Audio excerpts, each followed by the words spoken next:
Could you guys kick us off just by walking us through a day in the life of a content creator, starting with Yaya? It's funny because a lot of times when I think of creating, I'm like half asleep and I'll doze off and an idea just comes to mind. I'm like, oh, okay, boom. So that helps me create. I pretty much just put things together and try to do a schedule to get things done and post with the algorithm.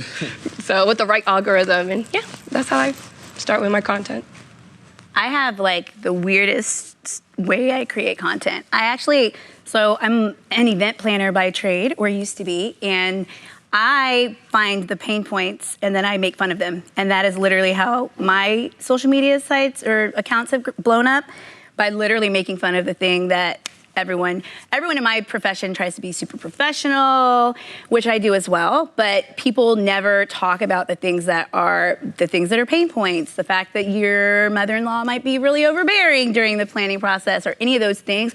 No one talks about that. So the reason that I think I grew, like in 3 months, my account to like 150,000 followers was basically because everyone thought it was so funny and so relatable that everyone says it, but no one talks about it, right? Like no one wants to be the person to be like, my grandma doesn't want me to wear this dress and this is the only dress I want to wear or whatever. So so mine is a little bit different. So my content all comes from what are the pain points and how can I make fun of that? For me, essentially, I have to wake up and work out. That's like my main day in general, but also that's my creator day. Once I work out, it kind of just alleviates like any stress or drama that I have or any blockage. And I always tend to come up with like the idea or the scenery or what's the concept for it every single time. It's always when I'm working out. So that's usually what works. So you say like routines. Me too. It's always when I'm working out, always, because I work out every day like her. Same.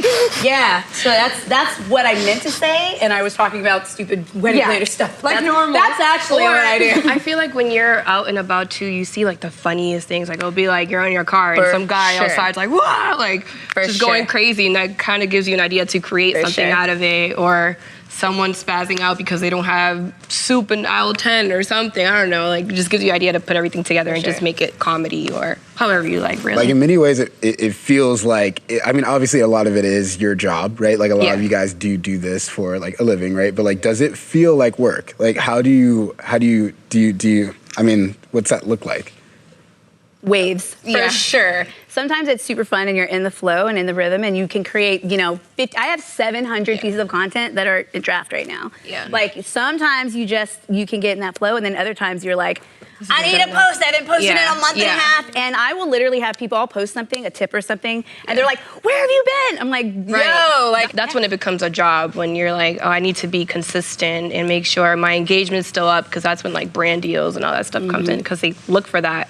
So you have to just be on top of it. Like, you want to do it for fun, but if you're not consistent, then you're going to miss out on opportunities and stuff. Is the curation like the hard part, or is it like, oh, my fans, I built this community, like they want to see my stuff because I bring them joy, right? Like a lot of times you guys bring them joy with the content you guys produce. So like, what would you say, or is it a mixture of the two? Like what do you think most impacts your feelings on a day-to-day?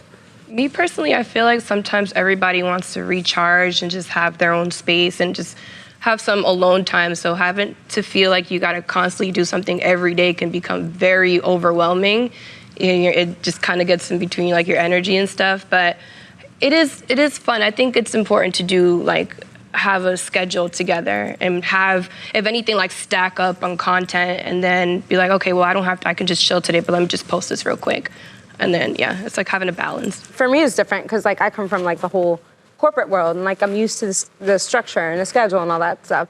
So when I decided to take this full time and take it seriously, I figured, okay, I do know how to reconstruct other organizations. Why don't I just like create a full structure for myself? So that's how I actually started. It took 3 months when I first started. Like I was committed to like, quitting my job and everything and like just doing this.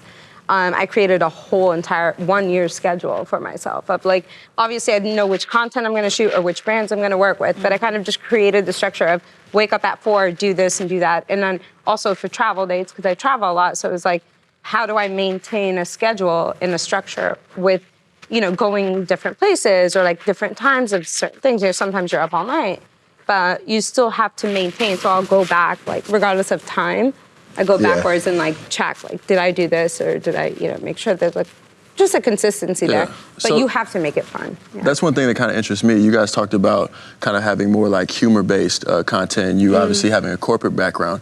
Does the social platforms then vary based upon kind of your background and the content you create? Do you Right. have things that you prefer, like TikTok versus Instagram, or what are your preferred social platforms? I prefer Instagram 100% because I feel like Instagram is a little bit more open widely. A lot of feedback I got, I created a TikTok for like probably 4 days, which I promised I will work on that. It kind of just turned me off, and I'm the type of person, like if I don't have an interest in something, I won't do it. Like even if it's for money, I just won't do it because it's like there's no interest with me personally. So the reason why I stopped TikTok when I first started is because I made a few videos like fashion clothing that I had, and most people are like, oh, but you look so serious and like it doesn't look fun. And I was like, you know what, if it's gonna take the excitement out for you, then there's no purpose for me to work, right?